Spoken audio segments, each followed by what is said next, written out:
జ్యోతిరావు పూలే మహిళల పాఠశాలను 5th class నుంచి 8th క్లాస్ వరకు ఉన్నటువంటి బాలికలను ఈరోజు మేము కలవడానికి వచ్చాము. ముఖ్యంగా ఏంటంటే వీడియోలలో పిల్లలు తీవ్ర వ్యవస్థకు గురై సిక్కయ్యారు అని చెప్పి మాకు ఎప్పుడైతే ఇన్ఫర్మేషన్ వచ్చిందో వెంటనే ఒకటిన స్కూల్ చేరుకోవడం జరిగింది.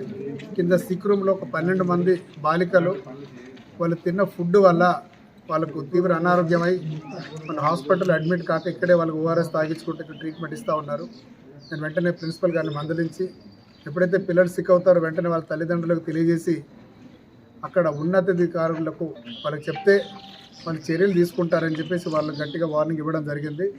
రాబోయే రోజుల్లో ఏ చిన్న ఇష్యూ అయినా కూడా వెంటనే స్పందించాలి, తల్లిదండ్రులకు తెలియజేయాలి. అలాగే పై అధికారులు కూడా తెలియజేసి ఇక్కడ ఉన్నటువంటి లోపాలను సరిదిద్దుకునే ప్రయత్నం చేస్తూ ఉన్నారు వీళ్ళు.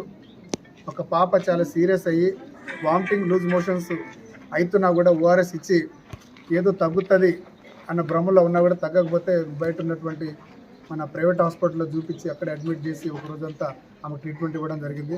ఇటువంటి తప్పిదాలు జరగకూడదని కొంచెం గట్టిగా ప్రిన్సిపల్ గారికి మందలించడం, మరి స్కూల్ పాఠశాల 8th క్లాస్ అమ్మాయిలు కూడా నేను వాళ్ళని విచారించాను. వాళ్ళు కూడా ఫుడ్లో చిన్న చిన్న లోపాలు ఉన్నాయని చెప్పడం జరిగింది.